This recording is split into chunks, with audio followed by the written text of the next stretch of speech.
everyone, and welcome back to Blu-ray Boutique. I'm your co-host, Tim Rosenberger. And I'm your co-host, Rosalie Lewis. And today, I think it's important to grab the kiddies and gather around and have a listen because we're going to talk about cannibal movies. Yes, cannibal movies. We're going to be talking about two of them today. We're talking about 1999's Ravenous and 2016 or 2017. I've seen both dates. A movie called Raw. So a more recent film. And a question that has been kind of on my mind, Rosalie, because this was your choice for this month. Why cannibal movies? Well, maybe I just have a dark sense of humor. Maybe I somehow foresaw the whole Army Hammer downfall, Mm. or maybe I just really like these two movies that are by awesome women directors, even though I'm a vegetarian, so I do not taste the flesh of humans or beasts, but I still really wanted to dive into these movies. So thanks for being a trooper and a good sport and going along with it.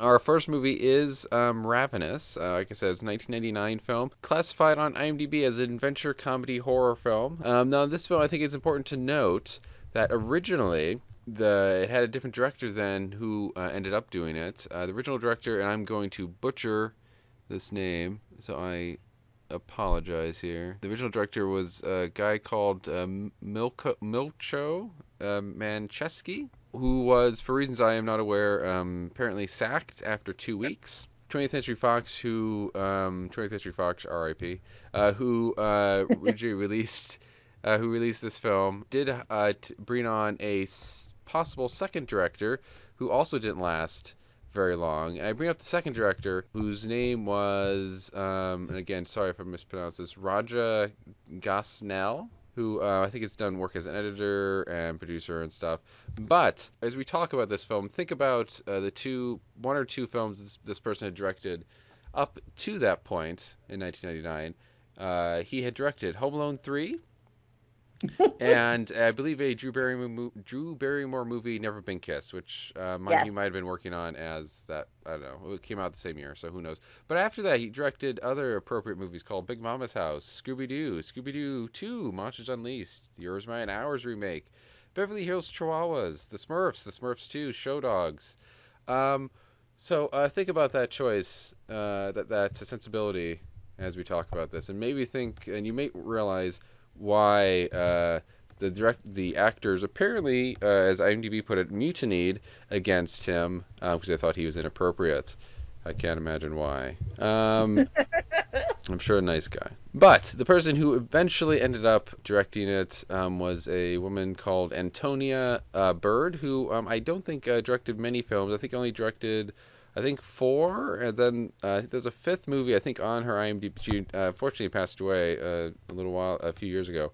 But I think there's some movie on her IMDb that's like at the top, but there's no release for it. There's no info on it, so I don't know what is up with that. But I know she at least directed about four films around this similar time. She did like I think 4 films in 5 years.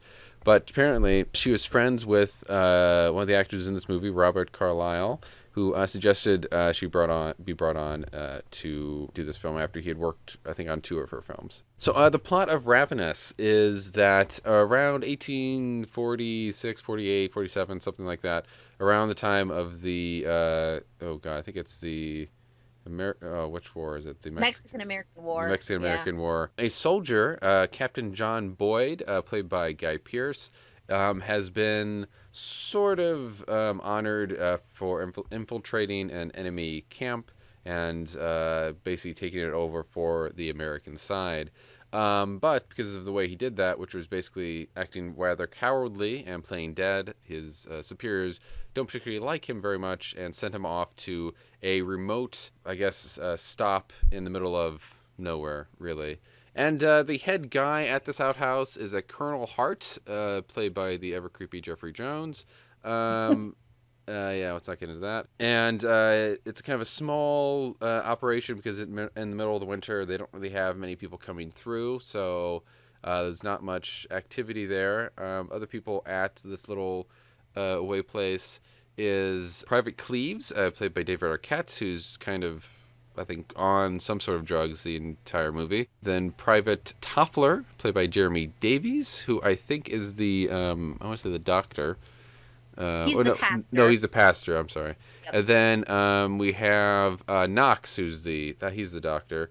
Then Yeah. Private, Although he's a veterinarian, we should well, clarify. a Yeah. veterinarian who acts as a doctor. But as Jeffrey, Correct. as Colonel Hart says, don't try to avoid his services if you can, especially since he's drunk most of the time. Then you have a Private Reach, played by Neil McDonough, and who's an actor I enjoy seeing pop up in things. And then you have two Native American siblings who, as Jeffrey Jones' character puts it, came with the place, in quotes, because it was an old, I think the place was an old kind of Native American fort or stopping ground or whatever. The brother is called George, who's played by Joseph Running Fox, and the other is Martha, played by Sheila Tousey. Apologize if I'm mispronouncing that. Things seem to be going normally until one night a strange man named F.W. Calhoun shows up basically in very rough shape, possibly having frostbite. He is played by Robert Carlyle. He is nursed back to health, and he tells of a tale of I guess, a journey gone wrong. To put it mildly. Yes. Where he and a group of five other people, basically because of a stupid or dastardly, wherever you want to put it, man called Colonel Ives, led them on a bad route to their destination. They got stuck in a storm and they had to hide out in a cave, and they ran out of food, even after eating oxen and their horses. And after one of the travelers died of basically malnutrition, Calhoun says he came back from doing whatever, and the other travelers were eating this poor fellow. And then things got out of hand. I ate sparingly. Others did not. The meat did not last us a week, and we were soon hungry again, only this time our hunger was different. More severe. Savage. And Colonel Ives particularly could not be satisfied. Janus was the first to be killed. And then Mr. McCready. That left Colonel Ives, McCready's wife, and I alone, and I knew in that company that my days were numbered. He escaped and fell upon the camp where Boyd and the others are staying. Now, I do have to warn you, we've tried to keep this podcast relatively spoiler-free, even for the oldest of old movies, but there is something that happens early on in the movie that, I guess you say, designed to be a surprise. So if you want to watch the film without having that ruined for you, I recommend you watch that film before you listen to much more of this podcast. So, after Boyd, Colonel Hart, and Toffler and Reich go to, because they realize that there's still a woman who's with this terrible Colonel Ives at this cave. They go to on a trip to this cave to rescue her, and things don't quite go right, as it turns out that the horrible, or the, I guess it's a strange Calhoun is actually Colonel Ives himself, and he is the cannibal that they all have heard about, and he kills most of the group, and Boyd is left to find a way back to his camp. But once he gets to the camp, things might not be altogether right. In the meantime, he's also dealing with the legend that he's heard from George about the horrible Wendigo, as you might know, more from the northern America, particularly Canada, of this terrible creature who will, once it eats human flesh, gains the strength of these combined people, and can never be satisfied again in terms of hunger. So, I said at the top that this was a classified sort of as an adventure, comedy, horror, and you can also say Western film, I suppose. Now, I would say at the top of the film, because it starts with a quote about, I can't remember the exact quote, but it's something along the lines of, people who fight evil men need to be careful because if they don't watch it, they can become the evil they're fighting, or something along those lines. And then there's a second quote that's credited to such and such famous person. There's a second Yeah, quote that's Frederick just Nietzsche. yes. And then there's a second quote that just reads "Eat me," quoted to anonymous. So it does start you off kind of on a comedic kind of side, and the opening credits with the sound effects of how they come in and all that stuff kind of have a more of a comedy bent to them. And there is certainly comedy throughout the film, sometimes lighter, sometimes darker. Well, mostly dark, but sometimes lighter. But there's not a lot. I would say this is mostly kind of a drama, thriller, horror film. Were you kind of at all surprised that there wasn't as much maybe comedy as the beginning of the film might lead you to believe there is? Well, this is a movie that when I first watched it, I really was expecting it to be straight drama slash horror. Me I too. didn't know a ton about it. And so the first time I watched it, I was very surprised by the jaunty opening credits and the humorous little asides. And, even though some of the humor is quite dark, it still has these moments of physical comedy as well as, sort of verbal jabs, and some of the characters like the David Arquette character are just meant to be funny, but it also has a lot of darkness. And so some people probably would find that kind of odd that there's this mishmash of tones. I didn't find it off-putting at all, though. I found that they somehow work together, and I'm not sure exactly why that is, other than life is not predictable and this movie is not predictable, and I think we kind of encounter clashes of tones in life. And also, if it's meant to be any sort of satire about, the West, or the types of movies that were made about the West and these great men that conquered the land, it does seem to be sort of poking fun at that in a way, but also showing us the darker underbelly of that. So for me, it was sort of fitting, but I enjoyed the moments of lightness for sure. Yeah, I think it is a credit to Antonia Bird, the director of that, and I guess the writer Ted Griffin, that they were able to, again, the fact that the humor is, I think, a bit sporadic in a way, that they were still able to, I think, incorporate it into the movie well, because it's never, to me, it's never jarring. It always seems, I guess appropriate isn't the right word, but it always seems to mesh well with the kind of drama and horror that's going on around it, and I think does help keep it a bit more. If you're hoping to make this a bit more of an, I guess, accessible, film that you hope to make some money at the box office when this came out, I think this helps with that, and it helps keep it from being a bit too dreary. And they do some great stuff with. I forget if you mentioned, but they do some great stuff with some of the music too, Oh yeah, especially we're gonna during have to talk about yeah, that. especially during the there's like kind of like a chase scene with Robert Carlyle and some of the other characters where they do some nice little kind of music, which again, I mean, we wouldn't maybe think is appropriate for a film like this, but works very well. Run.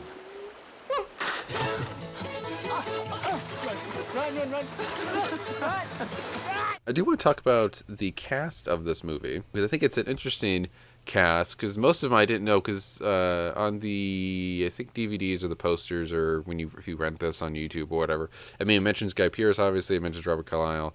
Strange enough, it puts David Arquette fairly high in it, even though he doesn't do very much in the movie. But anyway, but it has him, it has Jeffrey Jones, it has John Spencer from people who West Wing fans will know him. It's apparently, I guess, it was his last film because he was busy doing West Wing until Yeah, he died rather suddenly of, I think, a heart attack. yeah, I was a huge fan of The West Wing, and then seeing him in this, he plays quite a different character from Leo on The West Wing. I don't know if you're a West Wing fan or watcher, but that character is very like buttoned up and serious and kind and respectable. And this guy, well, he's not quite so much that. It's interesting because for a long time, Guy Pearce, he doesn't really. He's kind of almost more. For a long time, he's really kind of an observer of stuff, and he doesn't really do very much at all. And it's kind of a restrained performance a lot of the time. Even I think when you get into him being more active, it's rather more restrained than I'm used to seeing from Guy Pearce. Not that he does it badly, but or anything. Well, But I will say this, Guy Pearce is superb at suffering on screen. I don't know. It's a very unique characteristic, right? But he can look tortured without having to do a lot. And I don't know what that is about Guy Pearce, but I think about, Memento. He's a very tortured character. What do you He mean? plays a That's a happy comedy. I don't know what you mean. Oh, yeah, exactly. It's, right up there when I'm having a bad day. Yeah, I don't know. He's very good at suffering on screen, but I hmm don't mean that as a diss. I really do love Guy Pearce as an actor. I also think about, some of his other period performances. He's been in The Count of Monte Cristo, which is another one where he's like this, tortured guy. So yeah, he's The very time good at kind of playing that like simmering under the surface, kind hmm of building up to a big moment situation. Yeah, the Time Machine, the first movie I saw him in. Well, yeah, Yeah, period. And yeah, again, tortured. He does play a lot of tortured characters. I hadn't really thought about that, he really. does. Yeah. And I haven't seen The Proposition, but I mean, it's a dark Western set in Australia, directed by Nick Cave, I think. So I can't imagine that's like cheerful. It might be good that Guy Pearce in this movie is a bit more kind of reserved and quiet because I think it makes a nice counterpoint to Robert Carlyle's character, who is very, I don't know if flamboyant's the right word, but he's very colorful and has a lot of energy, just kind of, bursting out of him in spots and stuff. And he's very charismatic in a very evil way. And I think those two play off very well to each other. So I think if Guy Pearce was a bit more whatever up tempo or whatever, that might not work with what that might not might be a bit too much compared to if you combine it with what Carlisle's doing too.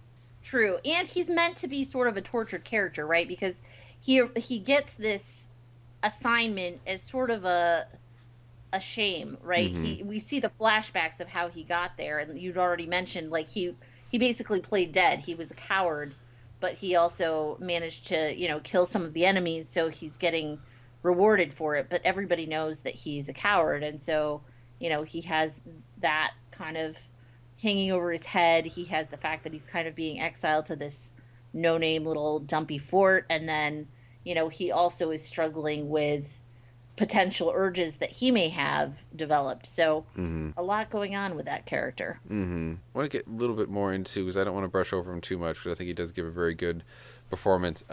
Is Robert Carlyle as the ultimate baddie of the movie? Oh yeah. He is such an evil MFer in this movie. Um, You don't say. uh, but he does it. I mean, he's crazy and strange and kind of brilliant in his planning, and and by the way, this is a side note. I do kind of one thing I do like about this movie is, for the most part, there's some stuff that bugs me. I would say for the most part, characters in this movie do act smart. There's some stuff early on in the film before the reveal of Robert Carlyle's character where he acts a bit strangely in one of the camps when they're staying overnight, and they instantly believe the person who's accusing him of something, and they take him out of the tent and point a gun at him and all that stuff. Now, while they are kind of suspicious of him from there on out, they unfortunately don't just like get rid of him or shoot him or anything like that there and then, but they are at least competent and not total morons like I think most movies of this ilk would have made them. So, and there are other stuff like that too, which I admire. But back to Carlisle's character specifically.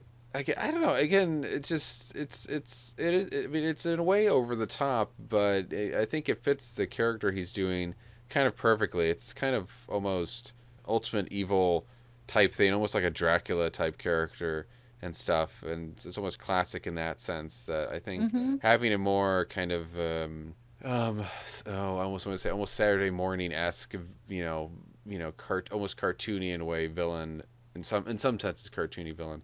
I think works very well from it, and again meshes well with the more grounded characters that he really has around them. Because now the other characters, while being kind of eccentric and outlandish in certain ways, are not are more kind of gritty and down to earth guys. Yeah, he's definitely one of those characters where you understand why certain actors prefer to play the villain instead of just playing the hero all the time, hmm because he does kind of get to do it all. I mean, early on, when we think he's really the guy he claims to be, he gets this incredible monologue where he explains what happened to him and how, he came to be there.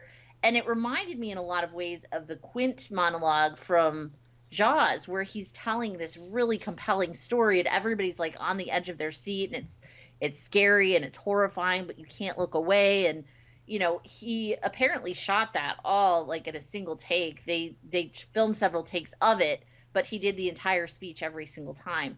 So he really did a great job with that monologue. And then later on, you're right, he gets to have this extremely charismatic, colorful, somewhat jokester's the wrong word, but a little bit like the Joker in Batman, right? He has that sort of quality of like toying with people and messing with you and like getting somebody's trust only to, do something devious. And so, yeah, he gets to kind of play that full range, and he does an incredible job, which, I mean, I had no doubts because he's great in everything that I've seen him in. I remember him most from Train Spotting, but he's been in a lot of stuff as well. That's just the one that stuck out to me the most. How did you feel about since we're kind of talking about it, how did you feel about the twist early on with kind of his reveal as kind of a no good guy? I found it kind of, maybe just because I watched a lot of movies, but I kind of saw it coming a little bit just because kind of a tell for me was the fact that when he was telling this story about what happened to him and his party and all that stuff, you never actually see Colonel Ives. You see everybody else, but I noticed you never saw Colonel Ives, so I thought that was kind of suspicious. So, but did you kind of see, when you first saw this film, did you kind of see that twist coming along? Well, I certainly suspected, but I wasn't sure. And then when the he licked me scene happened, I was like, okay, this guy is Bad News Bears. But I enjoyed seeing how it played out because you're not quite sure, okay, even if you're pretty sure he's the bad guy, you're not sure if he's, mentally stable, if this is all part of a grand plan, or if he's legit like crazy, which he still sort of comes off as early on at the cave. So it's interesting to see that progression and see him kind of go from like faking this distressed guy to full-fledged, like, stabbing everybody and running after people and all this other stuff. So yeah, not a total surprise, but still kind of fun to watch that reveal. I know we also talked about some of the other members of the cast, but I love the way that the cast is all introduced. So, you have Jeffrey Jones, who, yes, is a super creep in real life, but in this movie, his character initially is sort of the grounding character that's kind of introducing Boyd to everybody. And I thought that some of his little philosophical asides were interesting. It's annoying that he's a creeper because he is a good actor. I like him in this movie. He's a good actor. And he's I know. Good, I just watched Beetlejuice again this weekend, and I love, obviously so many other, like Ferris Bueller. Yeah, it's frustrating. And I mean, obviously bad in other ways too, in terms of what he did. Yeah. But yeah, he's very good in this movie, and he does do this ground of being kind of this serious kind of leader to, giving off these funny, almost one-liner jokes that are great in the moment and stuff. He's really good. Yeah, he really is. And I like some of the themes that carry through. So at the beginning, you see him kind of like eating walnuts, and he smashes a walnut with a giant like dictionary or something, and he says, "Have a walnut, Boyd." And that seems to be the way he kind of breaks the tension and breaks the ice with Captain Boyd. And then later on, we'll see walnuts come back into play. And I love that sort of full circle thing that takes place. Without giving away what that is, I think it's a nice way to bookend that. I also really enjoyed when they're having a drink together right before Ives/Calhoun shows up, and he says, to escape.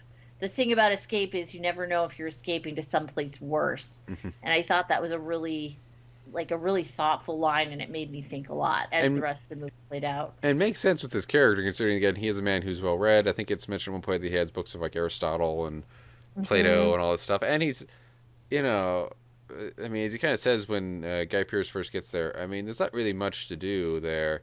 So I'm sure he has a lot of time to think deeply about all these things and about life and all that stuff. But yeah, no, one of my favorite characters of the movie. Yeah, I would agree. I think besides Colonel Ives, he probably is my favorite character. I mean, I love Guy Pearce as well, and he gets lots of great scenes. But as far as supporting characters, he's really good. So a couple things that really stood out to me the first watch and then watching it again yesterday.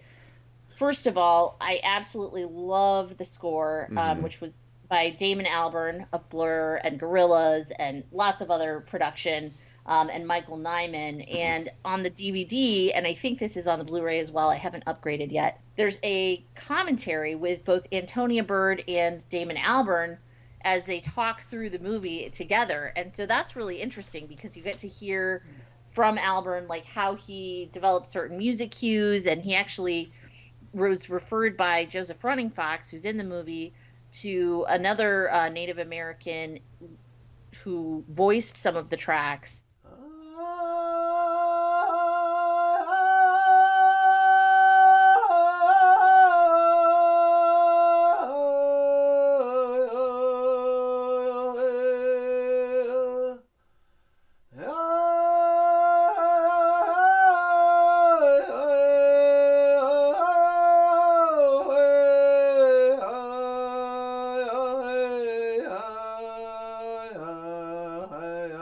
And that was, apparently a very spiritual experience, very like informative of the film. And Albarn was also listening to a lot of the sort of like nationally archived folk music at the time, and so he was pulling from all these kind of different sources. And it's a really interesting score because it does combine some of those folk elements and some of the songs sort of sounds that you would expect to hear in a western with much more modern sensibilities. I mean, Blur is, a Britpop band, right? And Mm-hmm. Damon is not necessarily the first person you would think of to score a western, and so he does bring some of that more like, pianos and a little bit of synth here and there and just very unique instrumentation, and I think it really adds to the movie. Yeah, and before I forget, we didn't mention up top both Ravenous and then Raw, which we'll talk about in a little bit. They both have had Blu-ray releases from, I think it's both from, oh god, is it Shout Factory Shout or Shout Factory. Factory? I think Raw fairly recently, wasn't it? Yeah, I believe Raw is actually possibly this month, because I think that's what originally inspired me. And then Ravenous looks like it came out on Shout in 2014, so I see that it's still available. But Mm-hmm. I think I'm going to pick it up because, in part, I really want to see some of those gorgeous mountainous backgrounds Mm-hmm. in high definition because my DVD is not high def, and so I kind of felt like this suffered a little bit the second time through. But it was not shot in the US. It was actually shot in Slovakia Oh. for the most part, Hmm. with some scenes being shot in Mexico. So the scenes from the Mexican American War were shot in Mexico. The rest was shot in Slovakia, partly on location, which they were like an hour away from civilization. The cast and crew all had to kind of live on that kind of fort area outside, and that's where they shot all the Hmm. external shots. Apparently, the stuff where they were intense, they shot overnight, like 24 hours straight. So the cast had to get very close very quickly. And apparently, Antonia Bird, like you'd mentioned, it was a troubled production. So she came in and they were already sort of plotting out how they were going to shoot different things, and so she just had to kind of jump in there and get things started. So it was a very interesting production, and I'm not surprised that it didn't necessarily succeed box office wise, but you have to admire, the fact that it all still comes together as well as it does, considering that history. Mm-hmm.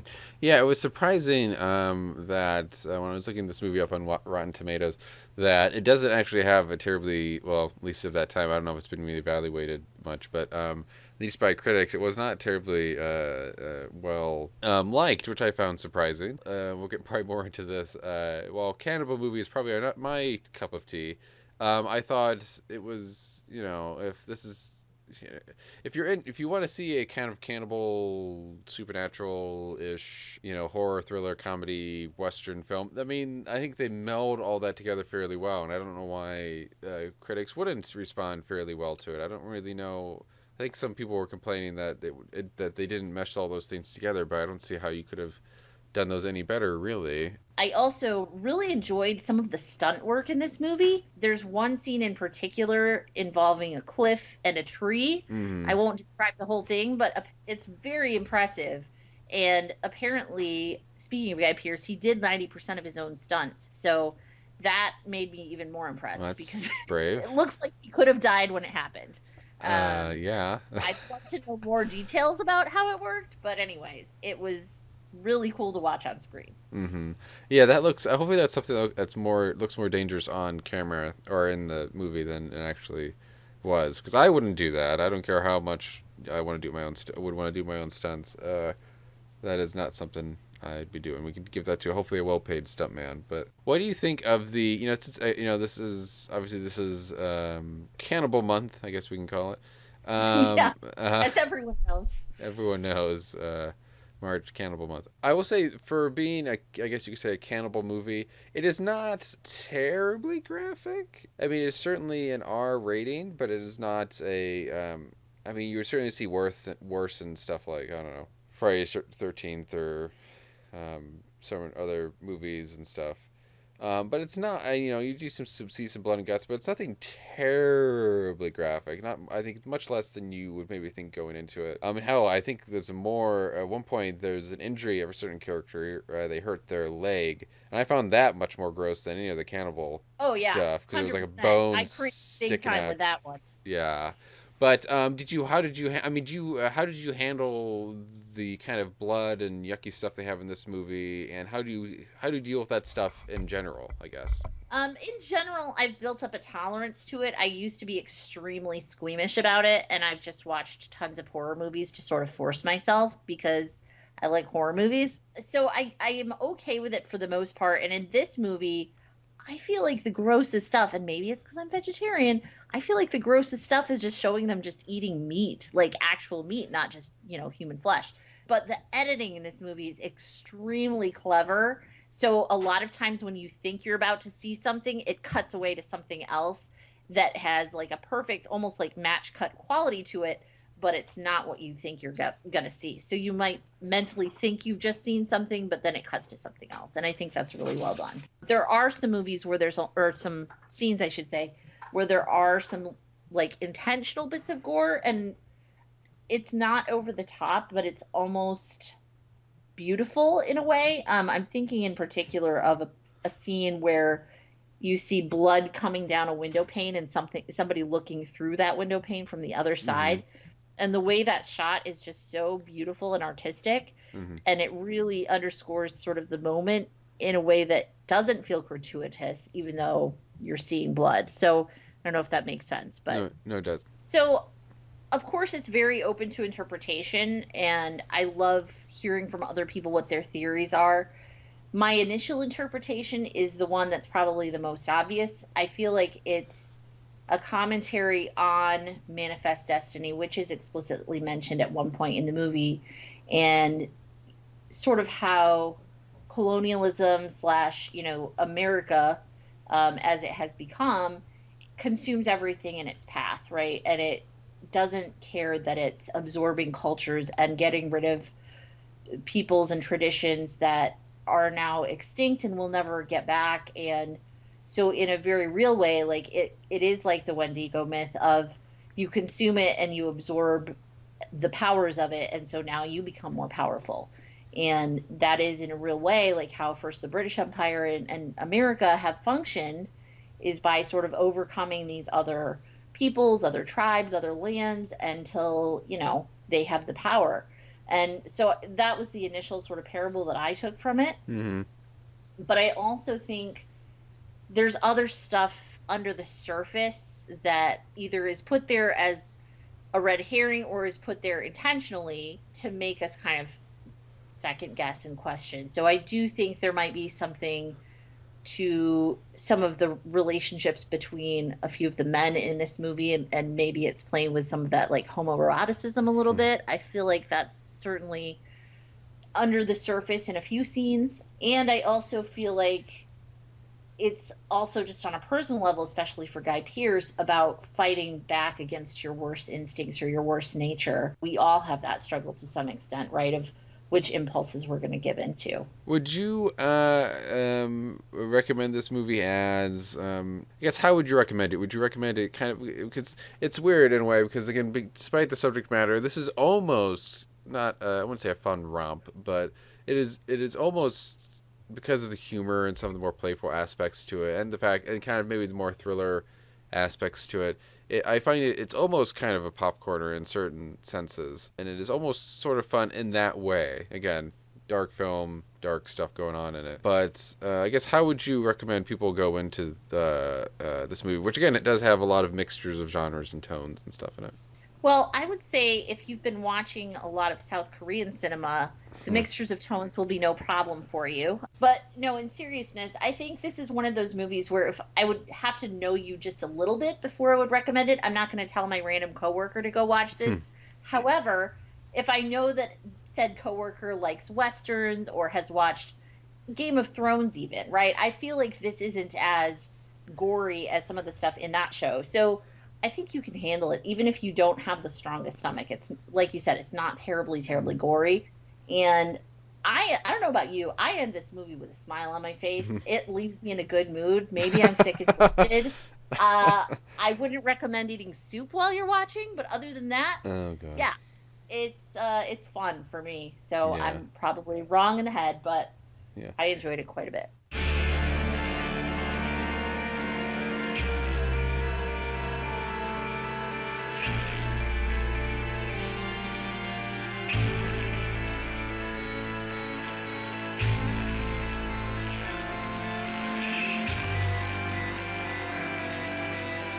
Our next film is the French movie Raw, which came out in 2016, I believe, in France, and then 2017 in other places. That's my understanding, at least. I think it made its way over to the US closer to 2018. But this is the directing debut of Julia Ducournau, and she directed this movie about a young woman who is attending veterinary school. And I'll get into more of the plot in a moment. First, you should know who's in it. So, I'm not familiar with any of these actors because I don't watch as many modern French movies as I probably should. I mostly stick to the 60s with that. So, we have Garance Marillier as Justine. Ella Rumpf plays her sister Alexia. Rabah Nait Ufella is Adrian, who's Justine's roommate at college. And then Laurent Lucas is the father. Joanna Priest is her mother.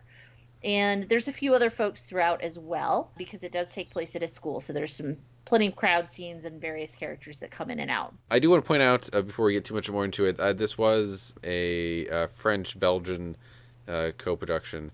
I do know that they shot, I think at least the college stuff in, I forget which city it was, but in Belgium. So I'm not quite sure of where this is actually supposed to take place. I don't know if they ever are terribly specific within the fiction of the movie where it's supposed to take place, whether it's supposed to be France or in Belgium. It could go either way. The basic story is that there's this young woman. I think it must be in France. I think they start some of their upper learning at an earlier age because she certainly doesn't look like a college student to me, maybe 16.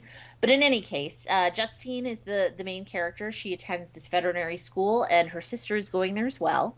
And her first couple weeks there are a bit rough as they do hazing rituals and throw the beds out the window and take all the new students to the middle of the campus and throw, I'm not sure if it's real or if it's fake blood at them, but it looked like it was real. They forced them to eat an unidentified meat, which we find out is rabbit kidneys, which is disgusting, again, as a vegetarian. And it's important to note, Justine is a vegetarian, so she says she's not going to eat it, but her sister says, "Oh, you like it, right?" Yeah, and because her mother and father are also vegetarians, and her sister is supposed to be a vegetarian. But it appears her sister has abandoned that now that she's at college. So she encourages her to eat it. Well, after she eats her little taste of meat, then she wakes up with a horrible rash. She can't stop itching. I found that part to be perhaps more upsetting than almost anything else in the movie because there's nothing worse than an itch you can't quite scratch. And that rash looks super realistic. So she's, scratching all over, looks horrible. And she also is suddenly craving meat like no other. So she starts, she slips a burger in her pocket at the cafeteria. Then she takes a trip to a gas station and, eats a kebab there. And then she eats some raw chicken in the morning. And things escalate from there. So we've already revealed that these are both cannibal movies. So you might have guessed that cannibalism is next on the menu for Justine. But exactly how that happens, oh, that's a fun one. Yeah. So I'm going to pause here before we go further and say this was definitely a maybe tougher sit or certainly more graphic film than the previous one. So how did you feel about it? What kind of effed up movies are you having me watch, Rosalie? Uh, this movie. I mean, in a way, it's not surprising because again, it is a more recent film, so I think our threshold for stuff is a bit what we can get away with is a bit, it's got has grown and stuff.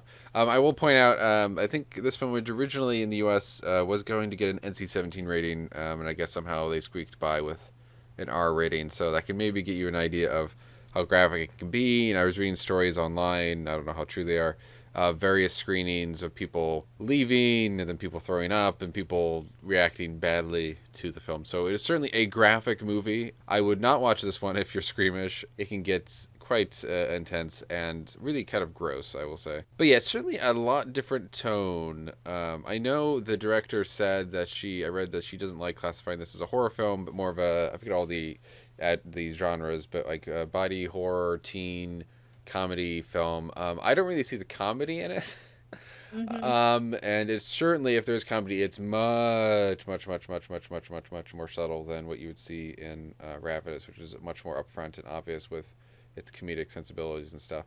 I do see some of the other stuff like teen movie and all that stuff, and it's almost in some ways a coming of age story and all that, but certainly a much different tone and a much darker, unsettling tone. And the director did say she did, while she doesn't want to think of it as a horror film, she did intend it to be disturbing, which I think it certainly is. Yeah, it's definitely disturbing. And I will say, even though I have a very, like I said, a built up tolerance for blood and guts, this has some moments in it that I Oh, definitely could turn a little green over.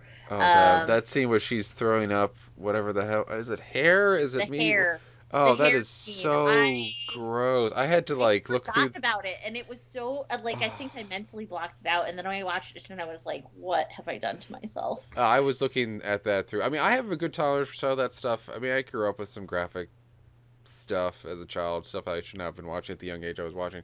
Not like Friday the 13th or stuff, but certainly bloody, gory stuff. But this, I mean, is one of the things where I just can't. I mean, I think it's because it's one of the things where I had to watch with my kind of looking through my fingers and stuff because it's one of those Yeah. things where I think it's as effective as it is being gross because it's what was the term? The term I heard Guillermo del Toro use when describing some of the stuff he does in his movies, some of the violence he has in his movies as I think it's micro violence, where Mm. you have stuff like what was the example where there's a scene in one of his movies, Blade 2, where the title character played by Wesley Snipes, he's a vampire, blah blah blah, and he has these spikes going through his arms that go in and out of his arms. He's being kind of held captive by the villain of that movie. Now that you can't really feel, but then there's other stuff in the movie which I wish I could remember and make my story better, where there's just little things that he's feeling. I think maybe it's like a needle in certain places or something in his body that you can feel because it's something that we can relate to that we've seen. And I think that scene in this movie of Raw, of her throwing up the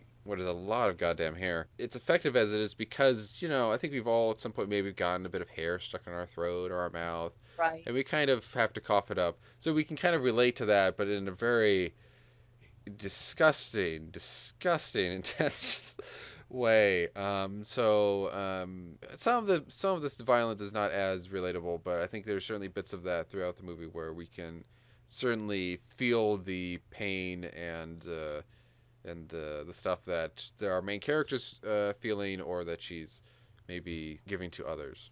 Yeah, exactly. Well, it's interesting you mentioned the micro piece because I do think there's something to almost like the everyday stuff that could happen. Like, for example, if you show me a movie with a paper cut in it, that I'm going to react to so much worse than like a vampire gouging people's throats out. I don't know why, but like, I guess it's because I can feel it. Like, I can viscerally feel it myself. I know what that feels like. And I don't think I will ever know what it feels like to have a vampire gouge my throat. I mean, hopefully not. Right. So I do think there's something about having that very baseline relatability where it grabs you and then from then on you're almost like sympathetic or empathetic with the character. So yeah, there's that scene with the hair. There's a few other scenes where, small injuries are inflicted, let's say, and then it keeps kind of amping up. But I have to say one of the most visceral scenes for me was a waxing scene gone wrong, shall we Oh yeah, say? uh, And yeah. what I thought going to happen is not what happened, but it was No. actually worse. So Yeah. it all just culminated in like, ugh. Yeah, it's like a dark version of 40-year-old virgin. It just totally goes wrong.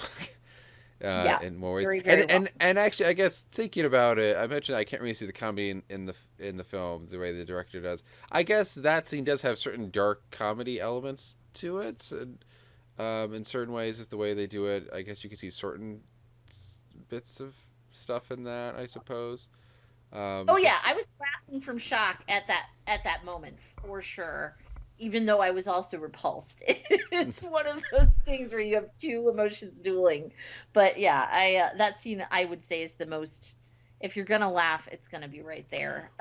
Whether you relate to it or whether you're just like, yeah, it's very memorable. There's a couple other things that I really found interesting early on in this movie, some conversations that happened. So I wanted to kind of call attention to those. One of them, and I think maybe it's giving us clues to how we might want to interpret the movie, or maybe it's just there for interest. I don't know. But there's a conversation in the cafeteria between these veterinary students about monkeys and the supposed myth that, the HIV virus started when somebody wanted to, do it with a monkey. And we know that that's not really the case. And that's even said in the movie.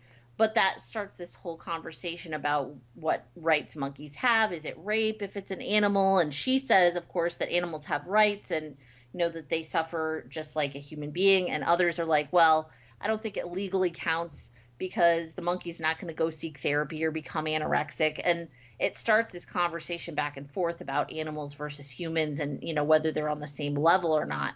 So I think that conversation opens the door to the fact that once she's tasted meat, it doesn't matter that it's from a rabbit, right? She goes on to want other meat and then also want human flesh at some point. And so I wonder if that's the director kind of calling out either being, more aware of animal rights, animal suffering, or conversely, the fact that sometimes we treat humans like they're just a piece of meat and we exploit them and we don't really pay attention to their suffering, right? I think you could interpret that a few different ways. and you can maybe just you mentioning that you can maybe back that up with the fact that they are in college in this very fraternity driven environment where people are treating these first years not really as people but these kind of underlings or servants or whatever. I mean, especially the women treating them kind of like sex objects in certain areas, and not really treating them as people. So I don't know. Yeah, absolutely. The shot early on in the film when the hazing has just started and it's shot from further back and you see just these lines of students crawling on their hands and knees and it is very animal like and it almost reminds you of scenes you've seen from animals kind of going like cattle going in line to a slaughterhouse. It was very reminiscent of that for me. And Hmm. then the party where everybody's just like sweating and on each other and it's very primal and very savage Oh yeah, and animalistic in that way as well. good point. Yeah. There's another section that really jumped out to me and I didn't really pay as much attention the first time I watched it, but this time I like to sort of see how it played out into the larger narrative. So she goes to the doctor and for her rash, not for the cannibalism. She hasn't found out about that yet. So she goes to the doctor, and while she's at the doctor, the doctor gives her the exam, and then the doctor's just sitting there smoking, which I guess can only happen in France. My doctor never smokes in the exam room. And she talks about a story about a girl who came in, and the girl was a fat girl, and she had to have all these tests and had to get her blood drawn. And after the end of the exam, the girl started crying, and the doctor asked why she was crying, and she said, "You're the only doctor that didn't mention my weight." And she said that all the interns had like poked her and said they couldn't find a vein because her arms were too fat, and she just felt so bad about it. And so this was the first time she'd had a positive interaction really with a medical professional. And Justine asks the doctor, well, why didn't she say something about it? Why didn't she like complain? And the doctor says, I guess she just didn't want to cause a problem. And that gets echoed later. And I'm not going to say the specifics, but there's something later in the film where a character asks, why didn't you fight back? And it reminded me of this conversation. Hmm. And I don't know, that's something that sometimes comes up in conversations, whether it's about victims of sexual assault or people who are in abusive relationships. it's always, well, why didn't you do something more to get out of it? It's not thinking of it from the perspective of them being the victim and not being able to, and other people should have spoken on their behalf or shouldn't have taken advantage. Yeah. It really Or jumped this yeah. time. Or, if in this case of sexual assault, or in this case of this young woman who's overweight, sometimes, there can be the fear of speaking out or being more proactive to do something about it. Can, this fear of making the situation even worse and, for yourself. We're seeing it from the character of Hmm. Justine's perspective, right? She seems like she's quite young. She seems fairly sheltered. She mentions to the doctor that, she's a virgin. She doesn't seem to be that interested, at least initially, in relationships, even though they're kind of thrust at her a lot. And so she's sort of a misfit, right? And she's coming of age in this environment where everything is bloody and gooey and very much about the body. And so I think in some ways you can feel your first time away from home, or your first time kind of discovering that your peers are kind of wild and crazy in all these ways, whether it's the drinking or the, making out with each other, or you have to, get paint thrown on you and don't come out of that closet until the colors have mixed fully and all this stuff, right? And it can be a very off-putting experience to see that the rest of the world's behaving like this. And at one point, the sisters talk amongst themselves, and they see a picture of their parents on the wall, because apparently the parents went here as well. Hmm. And Justine says, "Oh, I can't believe that mom and dad would ever do any of this stuff." And you kind of think to yourself, well, they probably did, right? They went here, they probably had their wild period. And it can be very unsettling as a young person to realize that the adults around you maybe are less stable than you had always thought growing up. There's another nice moment with the sisters as well. After they've been through some things together, we'll say, they're up on the roof and they're drinking together, and they're just laughing and bonding and talking. And one of them has to go to the bathroom. And so she demonstrates her unique Uh, ability to keep the piece standing up. And it's just hilarious. And I come from a family where I have three younger sisters. And while I can't say I ever did this, we would do ridiculous things together and like egg each other on to do stuff that no normal human being probably should. And we would just laugh and laugh and laugh about the stupidest stuff. And that really rang true to me as a moment between siblings, between sisters in particular, where they're just having fun and being innocent, even in a moment and in a world where a lot of innocence has already been lost. And I really liked that moment. yeah, I mean, their relationship really is kind of the center of the film. I mean, the ups and horrible downs of it. The way the film, I think, is almost about the love of these two sisters, and sometimes Mhm. hate of these two sisters. And that is, well, it's certainly a more extreme than I hope most people will ever have to deal with. You can have these kind of love-hate things with your siblings and stuff, and sometimes, yeah, you have this question of a sibling can maybe do something, or a family member can do something really, horrible. And how much do you stand up for that person? How much do you defend them? And do you still love them after that? And they kind of explore that stuff in this movie. And it kind of, while it is horrific, it is almost a disgustingly beautiful kind of way. Yeah, they have a very interesting relationship. And that is definitely the core of the movie. I liked seeing the ups and downs because I think it's authentic. I Hmm. mean, maybe not to those extremes, but Yeah. when you have a family member that you're that close to, at first, especially I can see on a campus situation, right? Of the older one is already there, is already established, and doesn't want the younger one to mess up what they have. But the younger one doesn't want to necessarily be in their shadow, so they're trying to be different, but then they can't help but be the same kind of person because, they are who they are. And so I liked seeing how that little dynamic played out as the movie went on, and also the things that they find that they do have in common that they might not have expected, and the way that plays, and how they have different opinions about how that should work out. And I really enjoyed seeing the sisters interact. That was really my favorite part of the movie. Do you think this is a ultimately kind of pessimistic movie or optimistic movie? um that's a great question. I am going to say if it had ended in one place, it would have been definitely pessimistic. Yeah. And then the ending that we did get, I think maybe we're not meant to take that as a pessimistic ending. Maybe, you know, that final line will have some resonance after all. So, like the previous movie, this one does sort of leave the door open a little bit to what maybe happens next. We're not quite sure. And I think that ambiguity leaves room for something a little more hopeful. The movie that I thought of watching this that we've covered on the show was Cat People. And the Oh reason I yeah. thought of that is in Cat People, you have a young woman who's afraid of her sexuality because she's worried that she's going to turn into this savage creature. And that is essentially what kind of happens in this movie, although it happens sort of in reverse order, right? She starts the whole cannibalism saga, and then that kind of throws her into this accelerated sort of spiral into exploring her sexuality and trying different things that are definitely much riskier behaviors. And it does seem very intertwined with her kind of discovering herself and what she's into.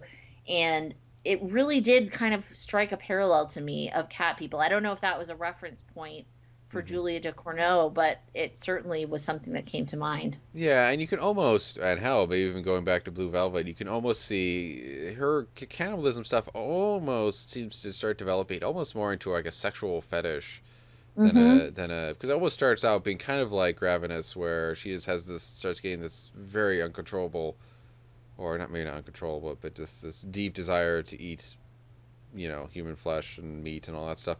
But then again, yeah, it's as the sexuality stuff starts becoming more into play, it does become almost like there's a scene where she is having this kind of sexual encounter with somebody, and that does start developing. She almost by the end of that encounter, she just really seems to be getting off, basically gone off on this cannibalism thing, and it's less about eating them than just kind of fulfilling this weird very dark fetish that she has, and that's kind of if something that happens.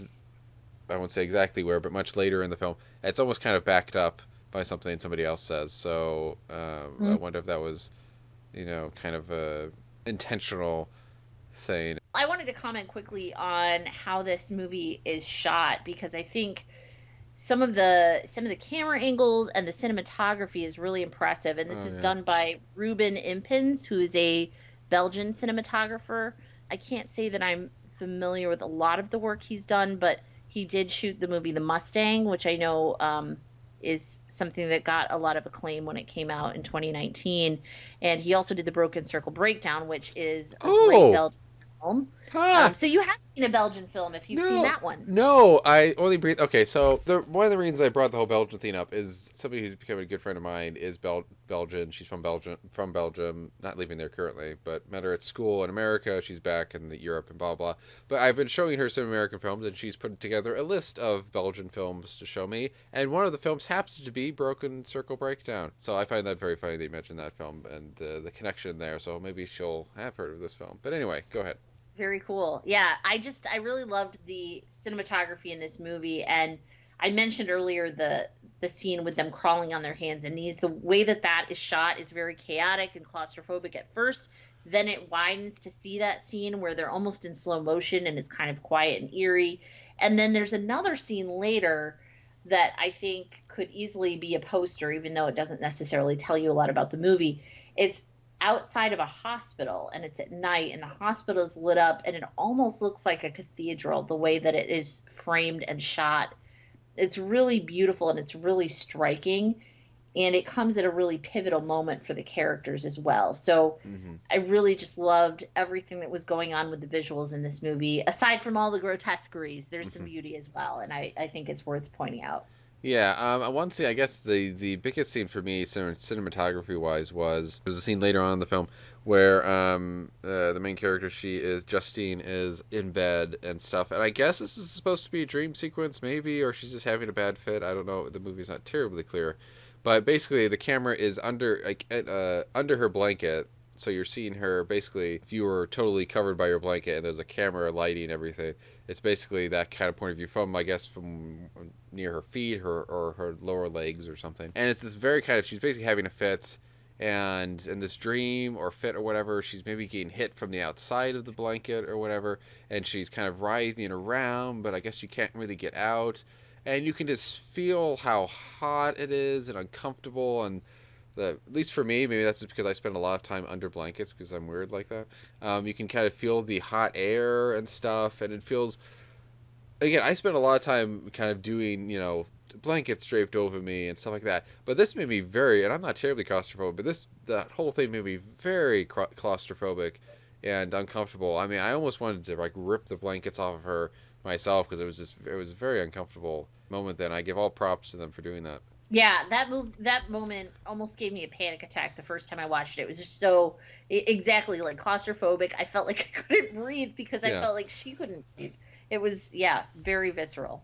Do you think I guess the greater themes of the movie, do you think that they are clear enough? Because obviously you don't want to hit people over the head with it, but sometimes, I don't know, I feel like this movie was a good enough, not necessarily great, but good enough kind of body horror, teen, whatever movie. But I think some of the, maybe deeper messages of the movie weren't, I mean, as we discuss them, they maybe become more clear and stuff, but maybe aren't.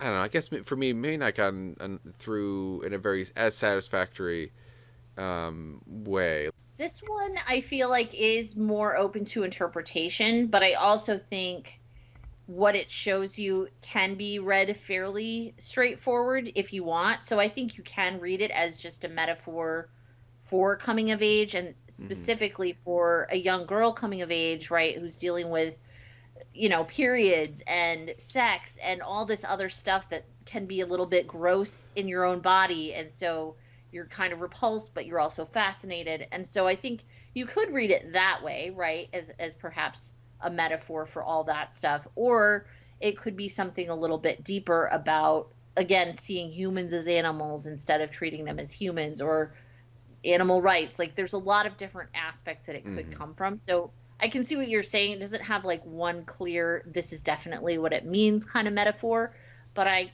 like that because it's not too didactic. I do think it's a great discussion piece. If you could find somebody who has a stomach to watch this film with you, I think it's great to talk about it. But yeah, I agree. Yeah, I think some of that stuff you can read into it, both the kind of animal human stuff and the coming of age stuff.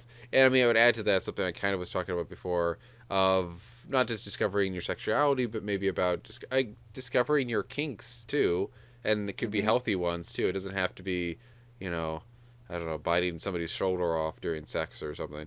It could be healthy stuff too, and I think you can experiment that with college. You can experiment that with later too. But I mean, again, obviously, cannibalism is a very intense way to explore that. But I guess one of it is one of the interesting things about horror is you can talk about these very almost in some ways mundane things through very extreme measures. But in some ways, that might make that message and those messages hit harder and hit longer than if you were to tell it through a more traditional lens, like just a teen movie, teen college movie, which might get kind of, I don't know, not boring, but maybe wouldn't stand out as much or be more routine and forgettable than what this ended up being.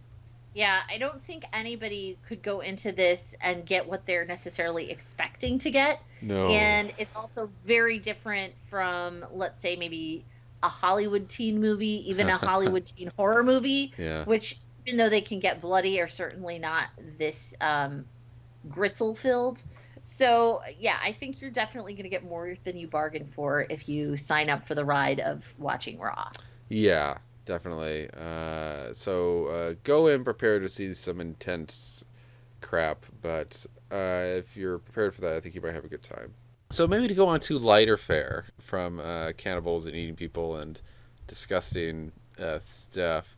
I think Rosalie and I do want to talk about some new releases from some of these boutique labels. I know in May, Criterion, in terms of physical releases, is going to be releasing Fast Times at Ridgemont High, and then Merrily We Go to Hell, and then Nightmare Alley, which they are, speaking of Guillermo del Toro earlier, they are remaking that film currently. On the Criterion channel, there was one thing I want to point out that I was made aware of earlier in the week because I want to draw people's attention to a film that I have not had a chance to watch, but it's a documentary by Kevin Jerome Everson from 2015. It's an American documentary. I don't know if you know what I'm going to mention, Rosalie, but it is a movie called Park Lanes. I'm not familiar. Well, it is a documentary, I guess, about, I don't know tons about it, but it's about the inner workings of a factory that produces bowling alley equipment. I don't know much about the deeper reasons of why Criterion would highlight this film on the channel, but a very interesting aspect of it is it is categorized as duration cinema. Do you want to guess how long the film is, Rosalie? Oh boy, with a name like Duration Cinema, it might even give Judd Apatow a run for his money. Um, Maybe let's say 5 hours. Wrong. It is a full 8-hour workday done in real time. Oh Uh, my goodness. uh, so maybe it's partially because I don't know. I like bowling, and I'm kind of interested in that, and I'm also just kind of interested in the kind of concept of documenting a factory that produces bowling alley equipment. That just sounds interesting and different. And maybe it's just because I don't know, a real time 4 hour, 8 hour documentary in real time sounds just interesting. But I am going to try to check out this film at some point. I don't know where I'm going to watch it. It feels like a film that I really want to try to watch in one sitting. It's going to be a bit of an interesting watch, but I hope I can get to do that before whenever they take this off, which hopefully won't be for a long time. But I'm really interested in that film. Well, now I'm intrigued. I mean, we should put this on our lineup and discuss it next month, really, right? What else are Yeah, we going to yeah. I do mean, we all have 8 hours in a row to spend. We're not doing to anything. spare?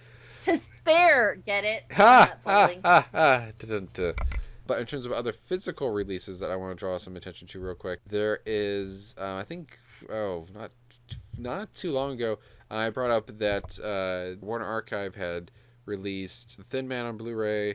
They did, I think, the first sequel after The Thin Man, and now very soon, or I don't know when exactly this one's going to be released, they're going to do another sequel of the movie, Another Thin Man, that's also getting a Blu-ray release. And they also, for Bill Murray fans, they are going to be releasing a Blu-ray of a movie called Quick Change, which is notable for being the only film that Bill Murray has directed, in this case, co-directed with the guy who wrote the screenplay for the movie. I've been mildly curious about this film ever since I heard about it years ago, but I think I'm finally going to check it out when this comes out. I've been hearing a lot of good kind of cult buzz about it since Warner Archive announced that it was coming out. And finally, just a quick shout out to one of the lesser known boutique labels that I've gotten a few things from.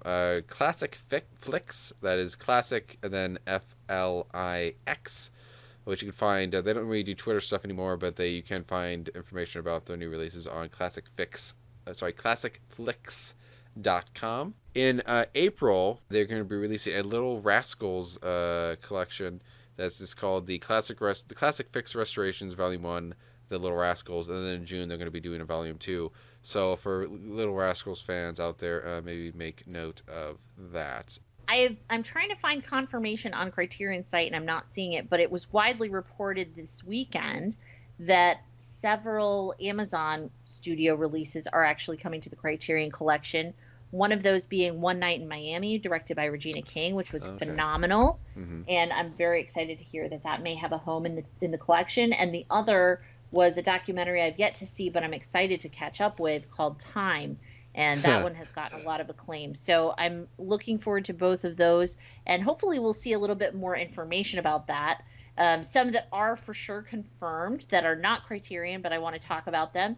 One is from Arrow, and they have a 12 Monkeys set coming out. Now, I'm a huge 12 Monkeys fan. I love anything involving time travel. I love many Terry Gilliam movies. And this is like, peak Bruce Willis, aside from Die Hard, which is always fantastic. And also great Brad Pitt performance. So this looks to be a really cool addition. It's going to be a steelbook, and there's going to be a whole lot of sort of special features, and that is coming out on May 25th. So very much looking forward to that one. Another one that I have not seen, but I really always wanted to, and that is the James Caan version of Rollerball, not to be confused with the Chris Klein version, which I have seen and I cannot recommend. But this one is coming from Scorpion, and it looks like a really cool, again, another steelbook cover. I'm not always a big fan of steelbooks, but this one looks really neat, and it has a 4K restoration. Mm-hmm. It's going to have some audio commentary with director Norman Jewison, as well as an interview with James Caan and a featurette about From Rome to Rollerball. So this one looks like a good 70s kind of campy movie that I've always wanted to watch, and this will give me a good reason to do so. I do have a couple others that I'll briefly mention. So one of them is from Shout Factory. This one is coming out, let's see here. I did have the date in front of me, and now I'm not seeing it. Soon, let's just say. Oh, June 29th. So a few months from now, but I'm still looking forward to it. And this is the David Bowie film, Just a Gigolo. And in this one, Bowie plays a war hero from who returns to Berlin, and he finds that, he can only find low-paying jobs, so he decides to become a gigolo, as you do. Marlene Dietrich is in this movie, as is Kim Novak, Maria Schell, David Hemmings. It looks like a really good cast, and it's not one I'm familiar with, and I love Bowie, so I'm excited. But again, this is a commitment, not 8 hours, but it is 147 minutes long. So that's no Park Lanes, you wimp. It's no Park Lanes, really what is. The last one I'm going to mention, and this is truly the last, is Weird Wisconsin, the Bill Rebane collection, and this is coming from Arrow. And I'm not familiar with Bill Rebane, but Wisconsin is our neighbor to the north, and they can be indeed quite weird. Love you, Wisconsin. This is a 4-disc box set, and the description just intrigued me when I was reading about it. So it says, alien invasions, haunted pianos, sentient monster trucks. That's Wisconsin for you. Arrow Video is proud to present the first ever collection of works by Bill Rebane, the epitome of an independent regional filmmaker who built his own studio in the wilds of Wisconsin. He acted for Hitchcock. He searched for the arms of the Venus de Milo. He turned a VW Beetle into a giant spider, and he's still at work today. So, very curious about this one. It's going to have 6 of his movies, and it looks quite fascinating, and also the case looks gorgeous. The artwork looks really cool. So, I'm very excited to check this one out when it comes out. Okay, so we wanted to, before we wrap up, we wanted to give people a heads up about what we're going to be doing over the next few months. Next month, in April, I am very, very, very, very, very excited for our topic. We're going to be talking about silent Sherlock Holmes films. I've been looking forward to this one for many, many a month. And we're going to be talking about 4 films. We'll be talking about I believe it's a 1914 or somewhere around there, 18... silent version of The Hound of the Baskervilles, which is German. We're going to be talking about a 1916 film starring William Gillette, who is a famous stage Sherlock, and doing a filmed version of his play. And then we'll be talking about I believe it's a 1922 film with John Barrymore as the Great Detective. And finally, we're going to end on another German silent version of The Hound of the Baskervilles, which actually was I believe the last silent version of the last silent Sherlock Holmes film ever made. So very much looking forward to that month. And then next month, not next month, in May, if anybody who listened to the last podcast, that topic was a bit up in the air, whether it was going to be focused on mothers or focused on Albert Brooks. We've decided that we're going to talk about Albert Brooks. We're going to talk about 2 of his films that he kind of spearheaded, Defending Your Life and Lost in America, which some of you might remember that I did buy that latter film recently in one of Criterion's flash sales. So looking forward to diving into those. And then in June, some of you may recollect that last year we wanted to do an LGBT month. We're hoping to hopefully successfully do that this year, but like Black History Month, that episode will depend on getting a guest. So we're working on getting that guest now and lining that up schedule-wise and all that mumbo-jumbo. Hopefully that can happen. If not, like with the February, we'll just come up with a different topic if we can't get that guest. Until then, you can find us on our Twitter accounts. Mine is at CinemaPackRat. And mine is at Rosalie Lewis. And you can also find our podcast Twitter account at Blu-ray Boutique. And you can also find our parent site, 25yearslatersite.com. And you can find its Twitter account at 25YL site. Until then, maybe hunker over some cannibal movies and eat them up. We'll talk to you later. Bye.